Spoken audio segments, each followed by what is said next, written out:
Ang Ebanghelyo seems to be a case of mistaken reference. Kana bang ang pasabot ni Jesus is this, but then people are thinking of something else. Kanang wa sila nag-abot kung unsay pasabot. Kana bang case nga this is what somebody meant, not means, but meant, but then lahi ang pasabot sa uban. Kay to make the very long story short, ang pasabot ni Jesus nga templo, mao ang iyang kaugalingon, iyang personhood. But then people were talking about the temple nga building. When Jesus insists nga ang templo nga gubon o mabuhi, rather, mubalik pagtukod sa tulo ka adlaw, mubarog pagbalik sa tulo ka adlaw, is really Himself.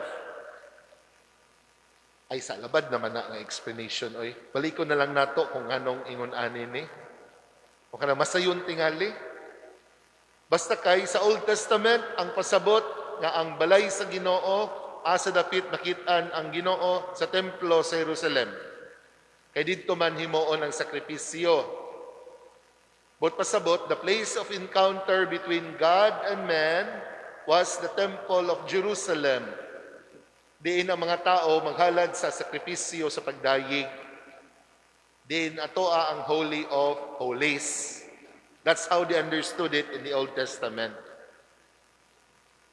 The place of encounter then was the building temple in Jerusalem. Muna rason nga nung daghay mga tao magdala dito o halad kay ang kaning mga namaligya dito sa templo, they're bringing in the things that are required for the sacrifice. Baka, karnero sa lampati, kaning tanan nga mga mananap, they were there needed for the sakripisyo. O kaning mga mamaligya ay, or rather, kaning mga mag-exchange og sinsilyo, kung sa ato pakaron money changers, kinahanglan sila dito tungod kay kung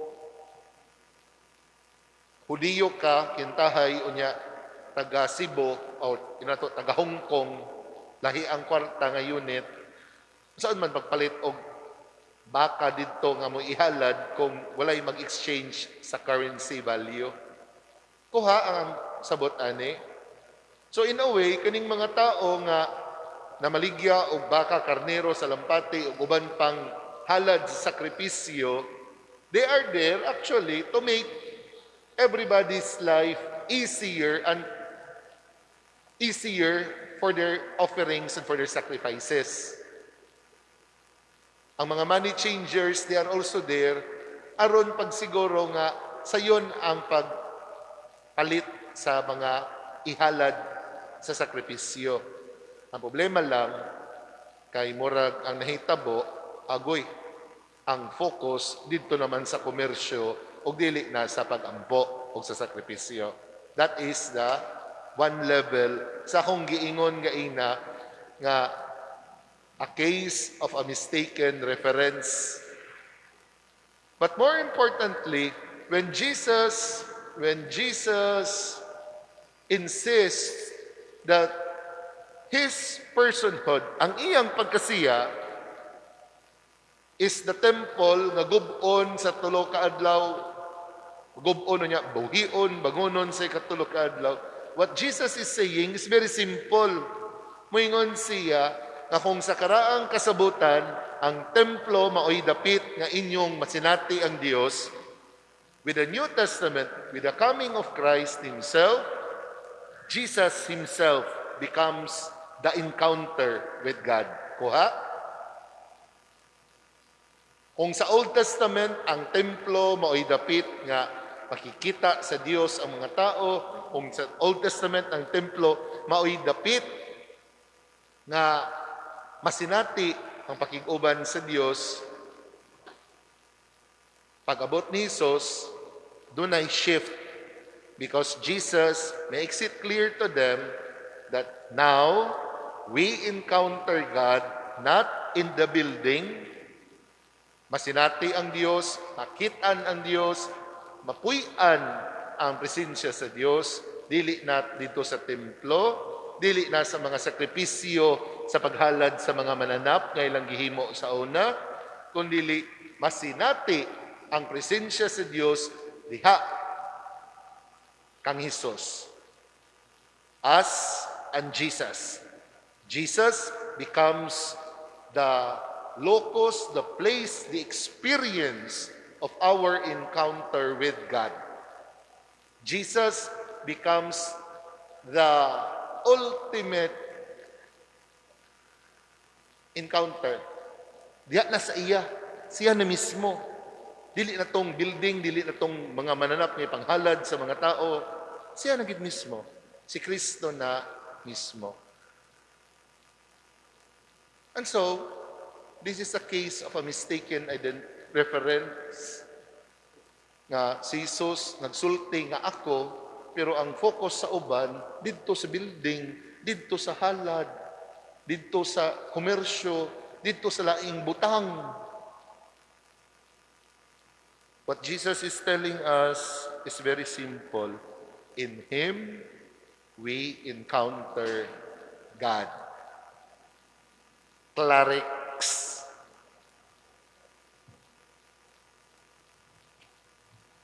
Mistaken reference na ay gipasabot, lain ang gipasabot sa uban. Kani ang iyang gisulti, lain ang pagsabot sa palibot. Magampo tanong nga, kitang tanan, klaro unta na sa ato permanente sa atong kinabuhi. Klaro unta nga everything we do in the church, everything that we do as Catholics, as Christians, klaro unta nga kining tanan aron atong masinati ang kaluoy, pagpangga o paghigugma ni Kristo. Klaro unta nga everything that we do, that we say, that we choose as Christians, klaro unta nga this is for the Lord Himself. Si Pope Francis karon tuwa sa Iraq. Can you believe it? Si Pope Francis tuwa sa Iraq, sa lugar ni Saddam, ni Anghing Saddam. That's the right word. Kay wa naman to siya. Sa lugar ni Anghing naman, di ba? Sigurado patay na siya, no? Okay. O ni Anghing Saddam. Pero lugar ni Anghing gihapon kay si Propeta Abraham si Abraham didto man. That is the great civilization of Mesopotamia.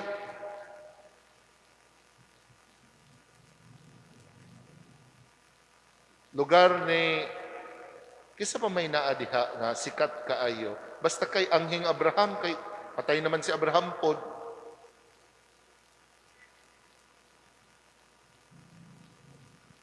Unya, katawanan, kay pag-abot dito, masa may gihimo ni Pope Francis dito sa Iraq na murag about 2% naman sa population ang nabilin dito Kristiyanos.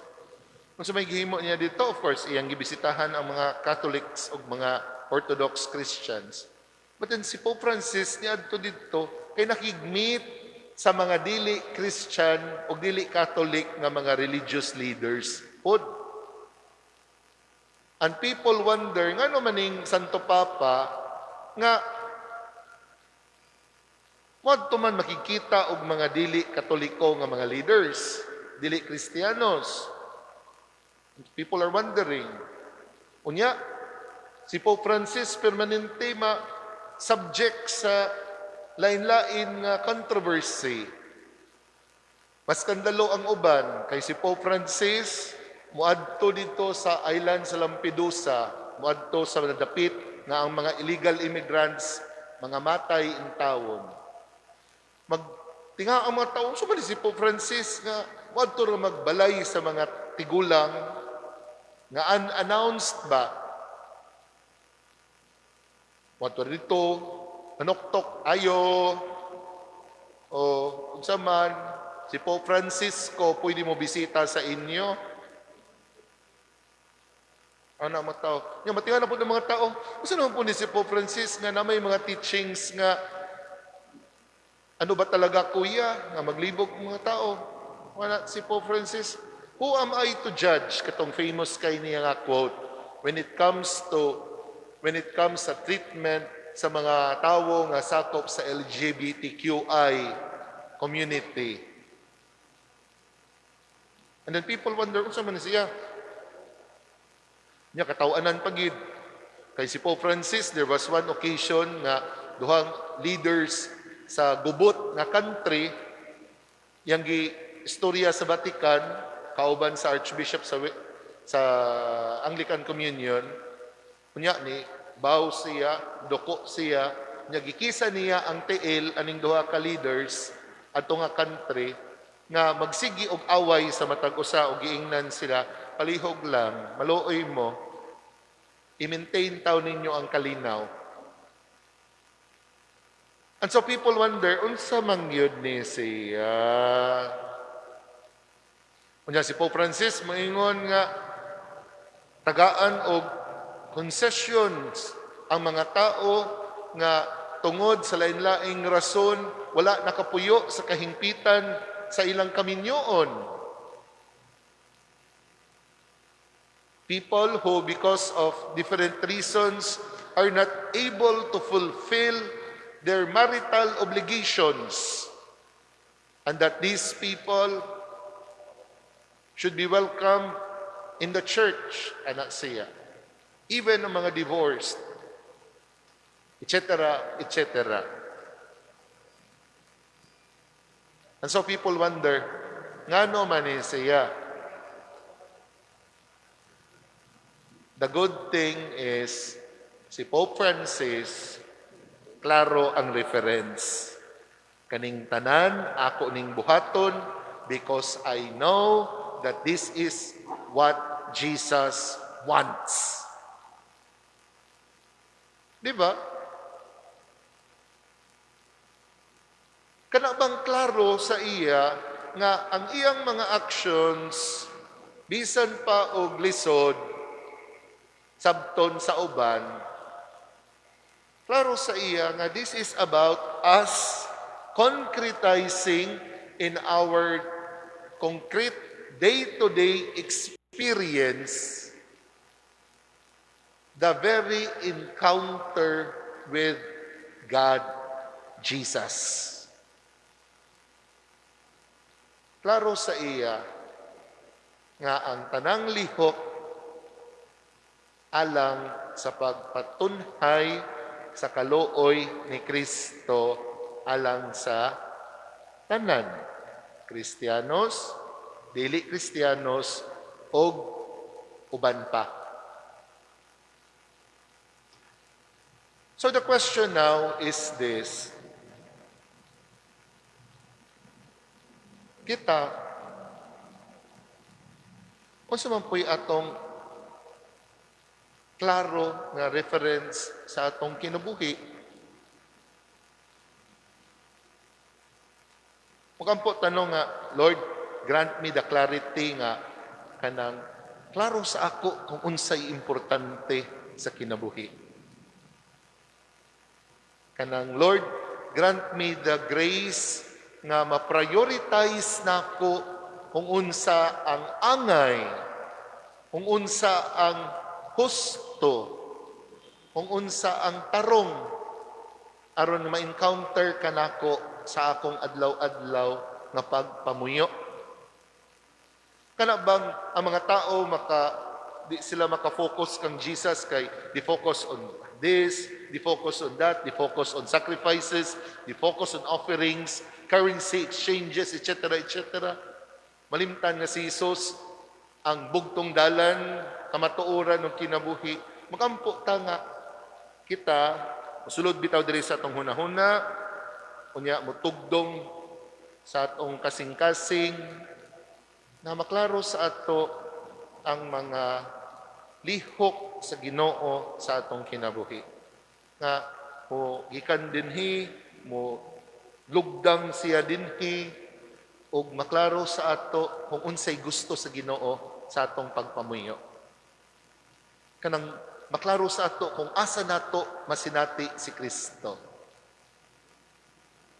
Number 1, kana sa atong pagsinati sa Ginoo. Number 2, kanang di bitaw ta ma-confuse sa atong references pod sa atong priorities when it comes to ourselves and to the people entrusted to our care and our love and affection. Kana bitaw atong mga lihok, atong mga options, atong mga decisions, murag mas maklaro-klaro ang tana mingon ta, Lord, grant me the grace nga mas maklaro sa ako nga kaning akong desisyon para sa kaayuhan sa akong ginikanan. Ug dili tungod kay mo'y akong gusto. Lord, tagai ko grasya nga mas maklaro sa ako nga kaning akong gipili para ni sa kaayuhan sa akong anak ug dili lang tungod sa akong preference. Kanang Lord, tagai ko sa grasya nga mas maklaro-klaro sa ako nga kaning akong desisyon mahitungod sa trabaho, sa negosyo, para pud ni siya sa kaayuhan dili lang nako, kundi para pud sa mga tao nga nagsalig sa akong kaning kamot aron sab sa ila mabuhi ug magpadayon ang ilang panginabuhian. Kanang magampo pud ta ba nga, Lord, kanang klaro sa ako nga kaning akong pagskwela labi na sa mga batan-on nga niya dinhi. Lord, klaro unta sa ako nga kaning akong paningkamot, mutubag og module ug moapil og online nga klase. Klaro unta ni sa ako, Lord, nga para ni sa akong kaugmaon ug para sa akong paningkamot alang sa kaayuhan sa akong pamilya. Di ba? Ang ato lagi yung prayer nga unlike others in the Old Testament, or rather in the time of Jesus, na dili siya makitaan as the presence of God. Ang ato nga we see God's hand guiding us in our day-to-day actions. Ang atong pag-ampo that we see God's hands guiding us in the decisions that we make. Atong pag-ampo nga we always see God's hands guiding us in the actions that we do. Kwaresma man, nindo tingali nga muna atong i-focus sa atong pamalandong. Balik lang, Kwaresma is always the time for us to rethink, to reprioritize. Tayugon lang gamay ang hunahuna. Unya, dug gamay ang kasing-kasing ay para mas klaro sa ato sa katapusan ang pagsunod sa laraw sa Dios, number 1,